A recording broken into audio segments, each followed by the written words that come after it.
Lọ́jọ́ kan, ní abúlé kékeré kan tí ó wà lábẹ́ ilẹ̀, gbogbo èkúté ń bẹ̀rù. Kí ló dé? Nítorí ológbò ńlá kan tó ń lé wọn lójoojúmọ́.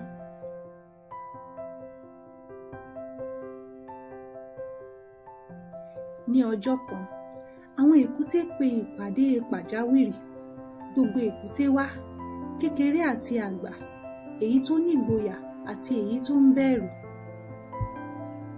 A ní láti ṣe nǹkan kan nípa ológbò yìí, ni wọ́n ń pariwo. Nígbà náà ni èkúté kan pẹ̀lú irùngbọ̀n funfun tó gùn díẹ̀ dìde. Ẹ̀yin ọ̀rẹ́ mi, mo ní ètò pípé kan. Gbogbo èkúté tó kù dákẹ́.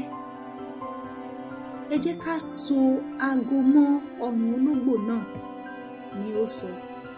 Bẹ́ẹ̀ yẹn, a ó máa gbọ́ bó ṣe ń bọ̀. Inú gbogbo èkúté dùn, wọ́n fò sókè, wọ́n ń pariwo, ó dára púpọ̀, ìmọ̀ràn pípé ni.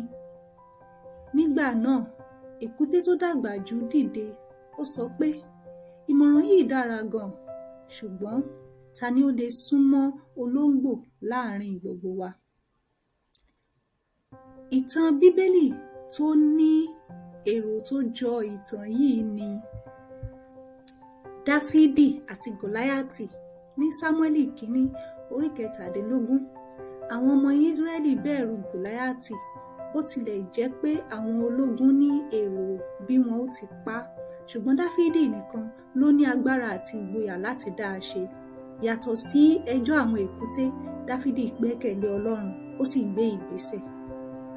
Ìṣẹ̀lẹ̀ míì tó bá ìtàn yìí mu ni Luke orí 14 ẹsẹ̀ 28 títí dé 30, níbi tí Jésù ti sọ̀rọ̀ nípa ṣíṣe ìṣirò kí o tó bẹ̀rẹ̀ iṣẹ́.